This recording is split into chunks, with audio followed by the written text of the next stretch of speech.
Top of the morning to you, and welcome to a special St. Patrick's Day episode of the Full Force podcast, brought to you by GeneralsJoes Reborn.com, with me, Christopher McLeod AKA Diagnostik80. On this special one-off episode celebrating the very best of the Emerald Isle, I am joined by the awesome Paddy Zartan's Mask Lennon and Brian Unlucky Charms Hickey. We will take a look at some of the... We will take a look at some of the best Irish Action Force and G.I. Joe related moments in our top threes. It's the Full Force St. Patrick's Day special! Diddly diddly diddly doo, diddly diddly doo, diddly diddly diddly doo, diddly. Oh, deadly. Oh, I didn't know that was going to happen. That's amazing. Okay.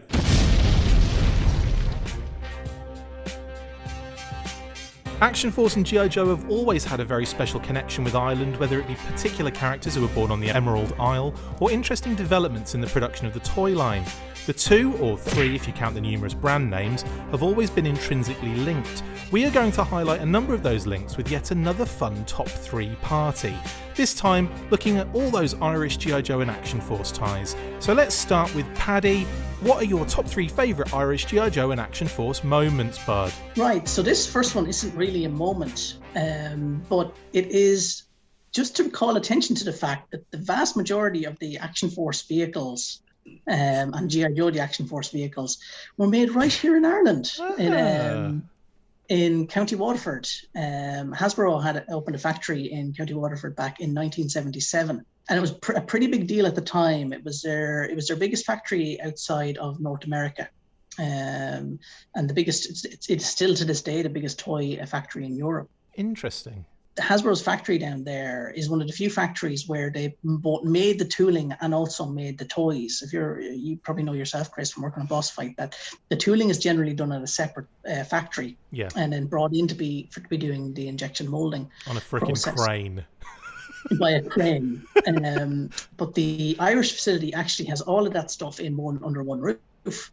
So the tooling and so on was duplicated here in Ireland, the tooling for the G.I. Joe vehicles, and then manufactured here. So starting in 1987, Hasbro started producing the Action Force, the G.I. Joe tools were reproduced in Ireland and used to produce the toys for the European market. So vehicles like the Havoc and the Sky Havoc, the Air Defence, the Triple T Tank, the Persuader, the Devilfish, the Dragonfly, the Sky Striker, and Killer Whale were all made in County Waterford. So if you have a European Action Force release of any of those vehicles, was almost certainly made here. In 1990, late 1989, early 1990, they started to split production between Ireland and Spain, as Bradley had a factory in Valencia in Spain. But a handful of the 1990 Not as sexy vehicles, as Waterford, though. It's not, no. Doesn't have as nice weather as Waterford either, I'm sure. So some of the 1990 vehicles were still made here, though. So that's the stuff released as under the G.I. Joe, the Action Force branding. Yeah. The Mean Dog, which I remember owning as a kid, and the Rolling Thunder was actually made in Ireland for its European release. Stuff like the Tiger Force vehicles were actually all made in Spain for some reason. Yeah, but, and is that why you see a lot of differences as well with the vehicles from like the US releases and like the Rolling Thunder in the US? There's always that slightly different slight difference in the coloration, and that's because it wasn't made in the same factory. It was made in a completely different factory with duplicated tooling. So that's part of the reason why you see some slight color variations on some of the G.I. Joe, the Action Force vehicles, because it was made in a different factory. Awesome. So the factory is still open. It's still operating. It's no longer owned by Hasbro. I think a different company bought it out a few years ago.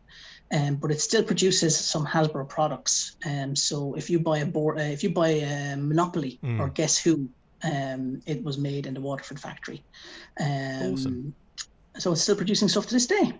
I've actually seen because obviously when you mention this, I've always been aware of it, but never really done the deep dive into all the details. So like seeing all of there was like a video online of like the modern day factory and like a little tour that goes around there and everything, which was really cool. I ended up falling onto a blog called 20th Century Toy Collector, and he did some really cool, like, deep dive into not just the UK but also European and all the different releases, you know, for G.I. Joe, you know, outside of the United States. And that is actually really cool, because in there we see images of the Milton Bradley, you know, that the actual Waterford back in the day factory and all that kind of stuff. So yeah, I was really interested to kind of do that little dive on it. And it's really interesting to know that it was done that way, because obviously some of the figures were kind of brought in, like, you know, if you had like a figure vehicle kind of combo, which is obviously a lot of the times was the case, it would often be the case that the figure was done in China or the Far East, and then that would come into, like, that would be packed separately or done separately from the vehicle, which was done in Ireland, and then the two would come together and they'd pack it, and then boom, it was out. So it was quite weird that all these different elements were kind of coming together when, you know, you just, I think for me, from my, you know, just assuming things, everything would be done in the same place and either be shipped out of the same place. And so it's really interesting to find out all these, like, quirky little elements. And yeah. But that does make sense as to why, for example, G-Force was going to be a thing with the spare vehicle drivers, because obviously they'd shipped too many vehicle drivers from China. And they needed to find a way to get rid of them. And so obviously they had all this overstock from the Irish factory where, you know, they got 1,000 cross countries in, but they only made 500 Havocs. So they're like, we have 500 cross countries sitting around we need to get rid of. And that was probably why you got stuff like G-Force later on in the UK, to get rid of those vehicle driver overstocks. Absolutely. I wonder where all that went, considering G-Force never actually happened. Myself and Brian are thinking of a road trip down to Waterford soon, and just see if there's any tooling lying around. See if there are any like go to some fields nearby, and if there are any like suspicious lumps in the fields, get the old tractor out there and try a. It's ET. Potentially outside of Waterford City, see if we can find that Rolling Thunder tooling. Yes, totally. That'd be amazing, wouldn't it? To kind of like do some sort of archaeological dig in the area. Anyway, that's awesome. So that's your number 3, and that's a really good one. Actually, I was really jealous that you chose that before I had the opportunity to think of it. So that's brilliant, mate. What's next? So for my number 2, it's probably tangentially connected to my number 3, is the Irish multi-packs of G.I. Joe figures that were released here. Another good shout. In the early 90s. So these are weird Irish exclusive figure packs where they appear to be overstocked from Hong Kong, which were shipped here to the factory in Ireland, but they didn't have any use for them. So what they did was they placed them 4 to a card on kind of generic packaging that doesn't mention Action Force or G.I. Joe or anything like that at all. There's no branding at all there. It's just like figures like Doc and Muskrat and whoever, just packaged on a random card as a 4-pack. It's official product, obviously, because it's made in Hong Kong and it was packaged in the factory here. But they just seem to have just had too many of them and decided, let's package them up and sell them for cheap. You know, and I know, Brian, you'd mentioned you'd seen them as a kid in your local newsagents. It was actually in a pound shop. So a pound shop for American kind of viewers, listeners, it's kind of like a dollar store, you know, or a Dollar Tree or something. So where everything is like a pound or less, and it's mostly crap that they sell in the shops.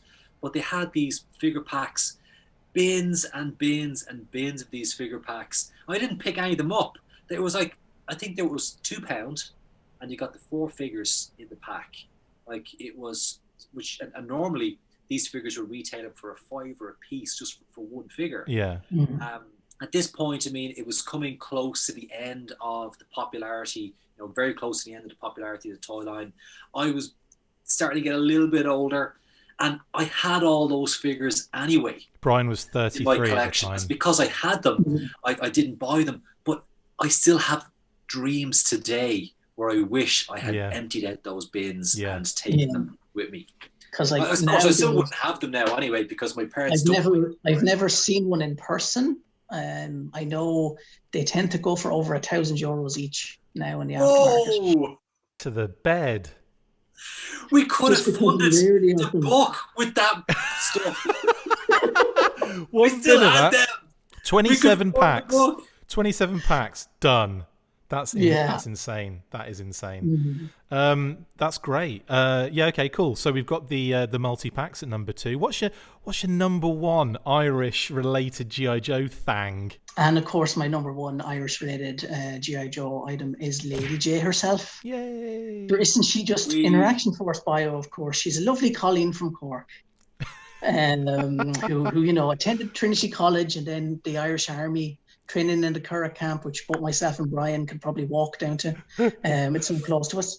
But she's also a Trinity graduate. In her G.I. Joe Larry Hama written file card as well. Yeah. And her American file card notes that she has a bit of an Irish accent.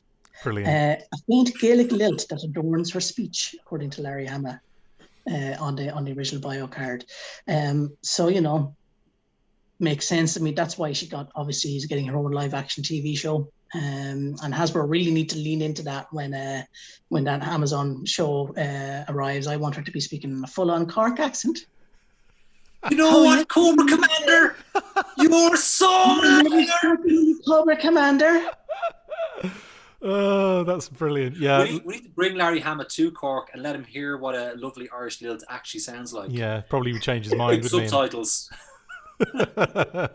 Yeah, Lady J, she is so iconic from from our point of view in this kind of in the UK and Ireland and European kind of area. It was definitely like Lady J and Flint were they were the Snake Eyes and Scarlet of the Action Force, the G.I. Joe kind of mythos. So it was always interesting that as I got older and started seeing the characters grew with the G.I. Joe brand, it was interesting that Flint was a popular character as well as Lady J, but they weren't as prominent as they had been in our kind of neck of the woods. So yeah, and Lady J in the comics she was amazing.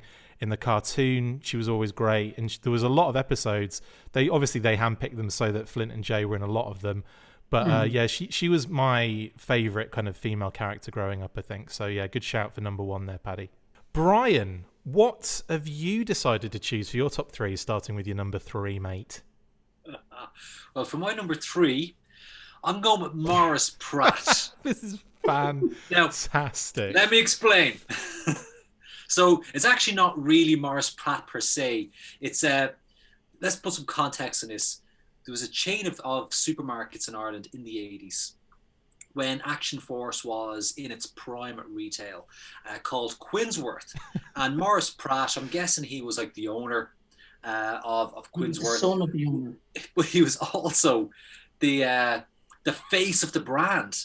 So on their TV ads, Maurice Pratt was the guy that was there telling you everything that all the special offers, and he was on the TV every night of the week.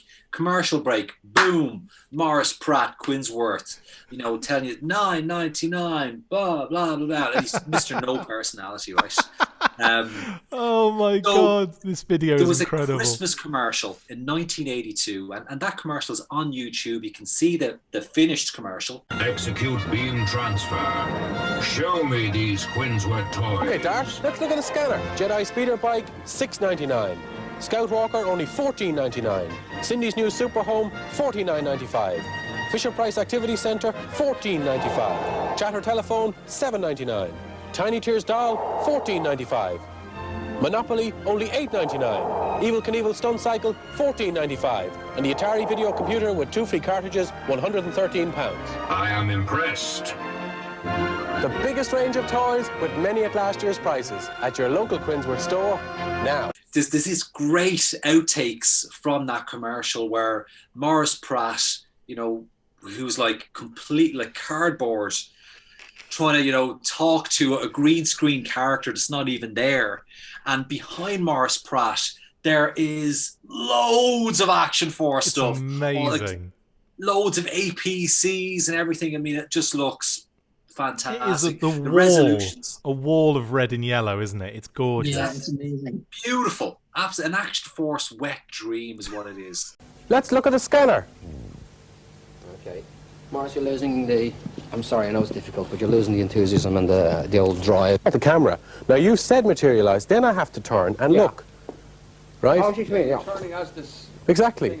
Exactly. Yeah. I mean, literally, when you say materialise, I'm assuming that it has materialised. I'm actually turning at that point in time. Yes. Okay. But he starts to talk immediately, which doesn't give me, Give you too much of a chance. All right. Okay, so what I want to do then, I'll just call action, Maurice, all right? Right. To which you will react, all right? Right. On the word action, just haze. Not at his feet. No, but it's the green thing. Yeah. First of all, Green haze. Right. The green aura he sees. And that's the whole way, like. He doesn't materialise, he doesn't recognise the Darth Vader, you know? I know what you mean. Do you know what I mean? And it might be better he just walks into shot. What's this, you know? Look at this. Okay, Dad, let's look at the big stunner. All right, we can try. Do we have time for Paddy? Well, I mean, it's the same. We'll edit it. I mean, whether he's standing there walking in makes no difference. All right. Action. Show me these Quinsworth toys. Okay, Dart, let's look at the scanner. All right. Okay. Try one more of those.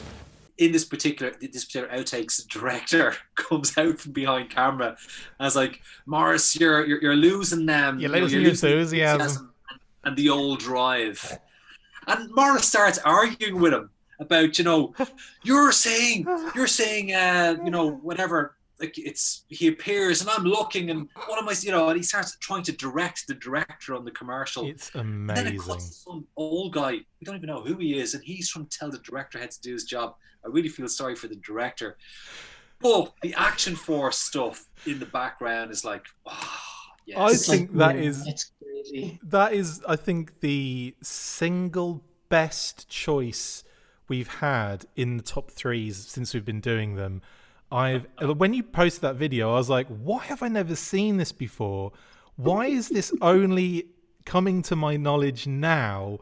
And it's just so funny. The fact that the director comes on and goes, look, Maurice, you're losing your enthusiasm. And he's trying to explain to him, and then Maurice is getting super angry with him and just being like, but I turn here and there's nothing there, and I turn over here and there's nothing there, and it's just so good. The guy, you're right, he has zero personality, and he's trying to do this move, and he just kind of is all. It's brilliant. It's so. And all the fun. while you're staring at those, going, "Are those photo packages for the product?" Let's on a zoom in. Yeah, it's. Just zoom in and see exactly what Palatoy stuff is up there behind him. I feel like there's been loads in the recent weeks. There've been loads and loads of old vintage footage from Toys R Us. From there was one the other day. It was a Star Wars one popped up where it was just they were doing it was filming for Star Wars toys, and it, as in in a toy store, and it was just walls and walls of Star Wars stuff. And I'm just thinking, wow, it's really interesting. We're getting all this B-roll stuff, all this cutting room floor kind of footage, kind of appearing now, and that's great. And this one is just absolutely sensational. So yeah, great shout on that. Fantastic choice. What's your next one? My next one is, so I wanted to try, what can I touch on here that's kind of very uniquely St. Patrick's Day? And I had a look back over my kind of Battle Action Force collection, and there was a comic released on the 17th of March, St. Patrick's Day, 1984. Nice. So I can photograph this and send this to you, Chris, if you need it, but this is Battle Action Force released on St. Patrick's Day 1984, and while Action Force didn't make the front cover of this one, it does have some fantastic Action Force stories in here, namely Operation Bloodhound. Nice. And in this particular issue, but that could be any issue. That could be any issue. That is still running now. I'm pretty sure it's reprinted in the back of IDW or Real American Hero issues. Well, in this particular arc of Operation Bloodhound, SAS Force are all killed. Oh. So Baron Ironblood effectively launches That's a spoiler alert for our next Disorder of Battle. Hopefully we can get that out before. He forces a volcano to erupt and they're all killed. And it ends with brand new Q4 story next week. Nice. So, back in 1984 on St. Patrick's Day, if you were a kid reading this, all your favorite SAS Force characters are now dead. Brilliant.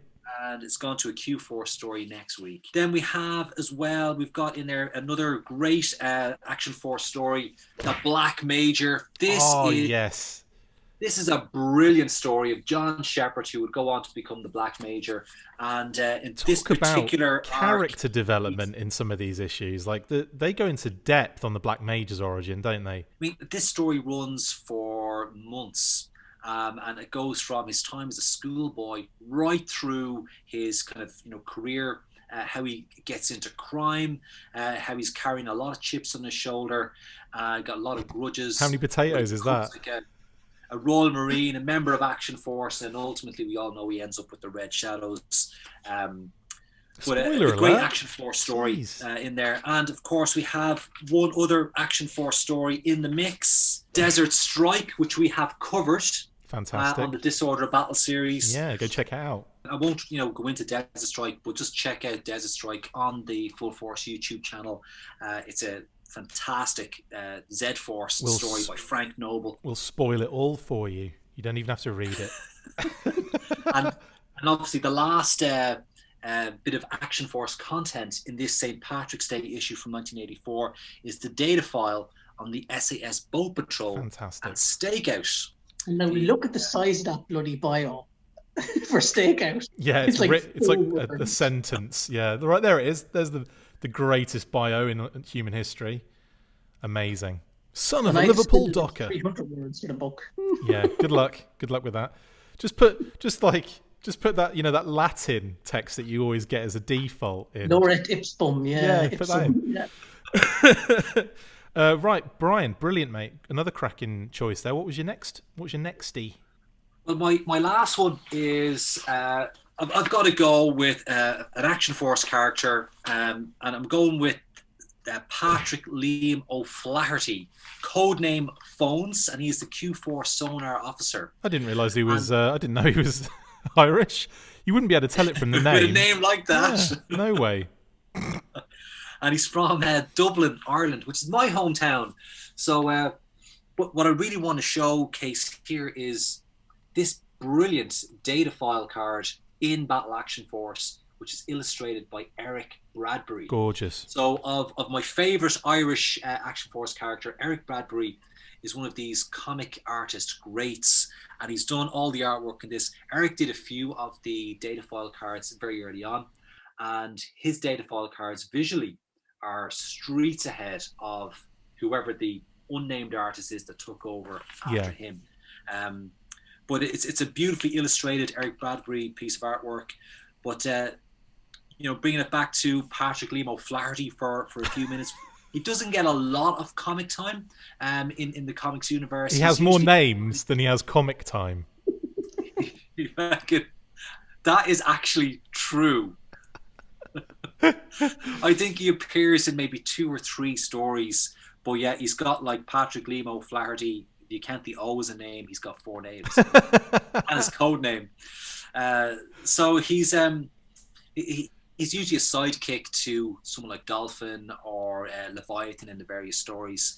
He's never gets kind of a main character role, but as a figure, I think he was a pretty cool Q-Force figure. I love the red and yellow deco. Obviously had the red kind of backpack and headphones, and he comes with the is it the red AK-47? Red AK-47 from the Cobra Trooper. Yeah, he's actually the only Q-Force character to have a gun as well. That's correct. Yes. So and there's a couple of variants of that action figure too. So I think in one of the variants, the parts of kind of his legs are painted. So he looks like a Morris dancer. It's the Morris dancer variant, which is very. They call it that, don't they? Yeah. That's the Morris dancer variant. Yeah. So so that's Patrick Liam O'Flaherty, codename Phones, and obviously Action Force's greatest communication specialist, in my opinion. Wow. Yeah, Jammer, off. You Jammer. Go put some camo on, yeah? You no camo Jammer. Anyway, that's another good selection of options there, Brian. Very, very impressed.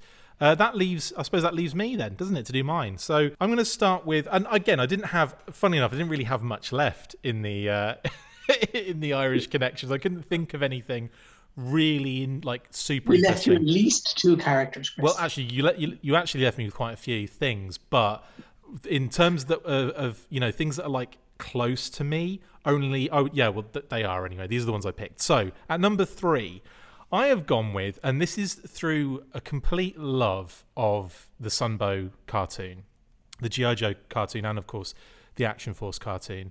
And we did get episodes with Blowtorch in. Now, Blowtorch was voiced by Michael Bell, and Michael Bell actually put on an Irish accent for this character in the cartoon. And knowing is half the battle.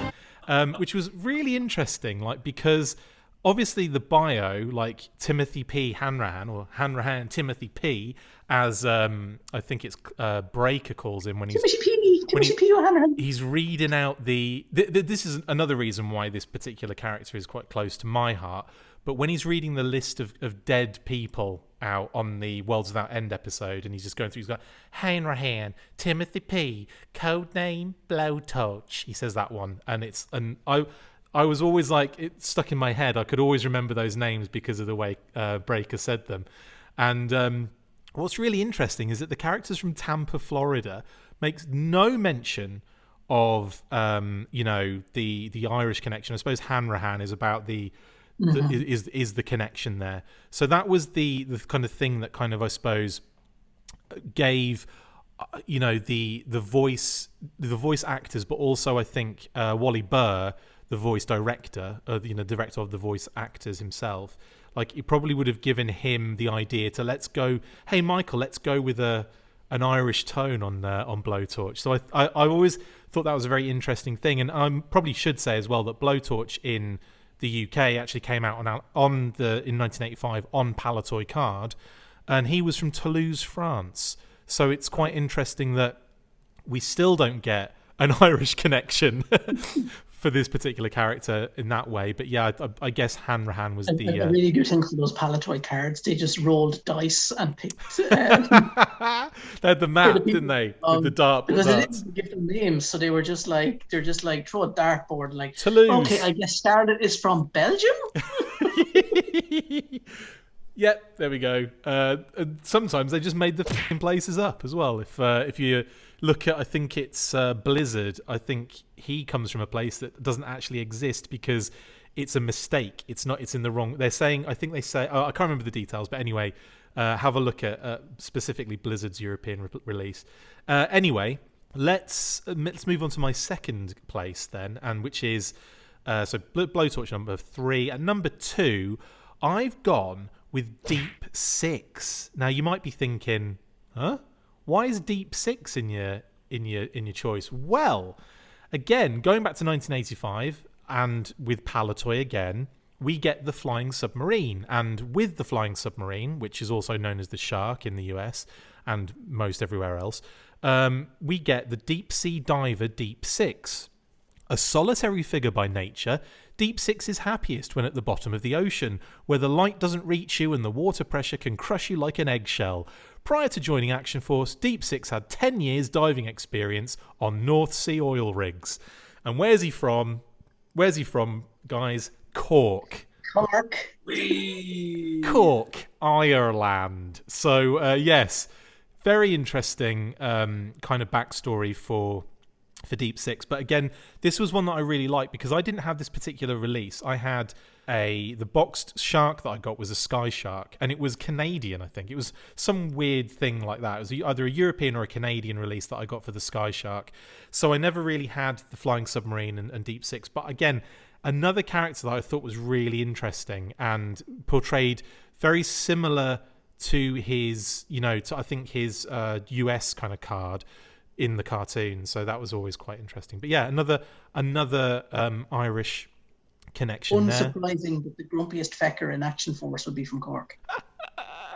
Let's make him an absolute toll to actually have any contact with. And yeah, where's he from? Ireland. Okay, great. So my final, my number 1 is one that, again, this is going to be very confusing to a lot of our American viewers and listeners, I'd imagine. And this one is very close to my heart. There's a reason he's number 1, and that's Scoop.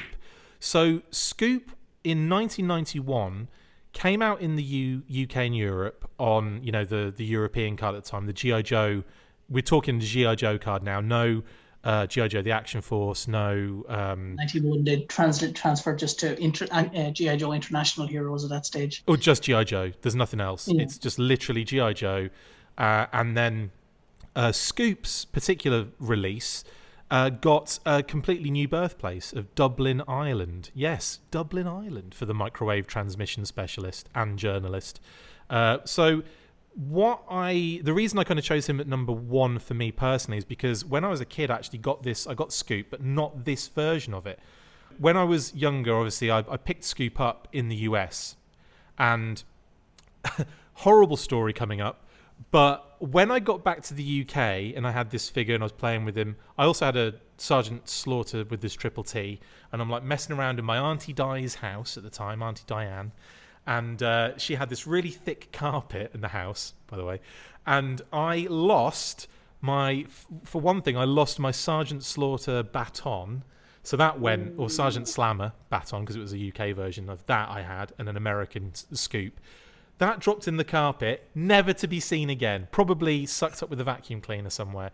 So that was the first sad loss. But the second one, with the Scoop figure, they had a dog, lovely dog, called Snoopy. Gorgeous, big kind of Dulux kind of, dog, big shaggy, kind of big old bugger. Lovely, beautiful dog. But he found Scoop at one point, and we found Scoop in his mouth. And I was like, no!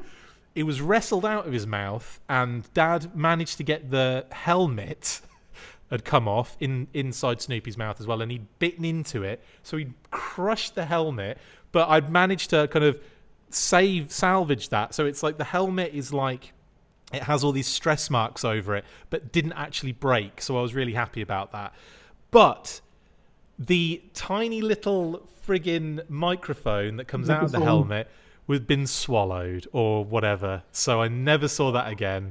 I would have waited for Snoopy to maybe poop it out, but I don't think everyone would have been happy with me rooting through his shite. I personally would have been... For the tiniest little accessory of all time. Never would have found that, would I? So I'd have done it. You'd have gone straight in. You'd have gone, right, we're going in now. No time. So all creatures great and small style. So I've got kind of sad memories. Anyway, still have that Scoop figure. He is untouched and very good condition. The helmet is a bit damaged, but that was one of the reasons why it was very close to me. And for the character to be from Dublin, Ireland for the the UK release was like mind blowing. Again, didn't know that until years later, because again, like when you have some of these figures, you don't necessarily go out looking for different versions or variations of them until you hit a certain point in your collecting where it's like, well, that's where I am now. I've got to go and search for the variations at this point. Variant hunting is a rich man's sport. It really is. It really is, especially when you deal in now. When I was a kid, I did know that Scoop was Irish, because I remember seeing him on card in the Toy Master in the town I grew up in. And I remember saying to my mum, I would not let my mum leave the store without the Irish G.I. Joe fella. He's got a bit of green on him as well. I wonder if they decided that... You need to let me buy him. He's from Dublin. I wonder if they thought he's got a bit of green on him. He can be from Dublin. Green and yellow, yeah. Yeah, it's a great figure as well. Like one of my favourites just in general for having, a really cool accessories and just great. It's really sad because that little microphone mouthpiece is really dope, and the helmet is one of the coolest helmets in the G.I. Joe line. So it was a shame that Snoopy decided to try and swallow it. Anyway, I have no ill feeling for that. I love that dog to death. Anyway, so that is, Scoop, and that's the story of Scoop and Snoopy. Amazing. I suppose that brings us to the end of my top 3 as well, and all of our top 3s. Guys, thank you for jumping on for this very quick and dirty St. Patrick's Day special episode. Any final words in the G.I. Joe /Island connections? I was going to treat our listeners to me doing the Lucky Charms stuff thing, but we don't have them here, and I don't know what it actually says. Is it like purple moons, red heart, green clovers? I think they'll be happy with that, honestly. That's amazing. Maybe that fucking Lucky Charms. That's right. Oh. I'm positive you did the voiceover originally. It's amazing. Anyway, there you go, guys. Didn't think we'd get through that without some sort of Lucky Charms mention, even though I did call Brian Unlucky Charms at the beginning. Anyway, yeah, thank you guys for jumping on. It's been an absolute pleasure as always. This is going out obviously on St. Patrick's Day. It's just a cute little extra. It's nothing crazy, but stay tuned for a little competition giveaway at the end as well, which we're doing, because I like to do that for you guys. Anyway, guys, thank you so much for jumping on. Say that in an Irish accent. What did I say? I like to do that for you guys. Can't even think. No, I'm not going to do it because it's extremely offensive when I do it. It's not offensive when Paddy does it, but it's offensive when you do it like that. Anyway, next up. That brings us to the end of this extremely offensive episode. Thank you for watching the Full Force St. Patrick's Day special. Massive thank you to my awesome co-hosts, Paddy and Brian. See you next time, and as always, after 3, guys. 1, 2, 3. Full Force! Lucky Charms! Amazing. Lucky Charms!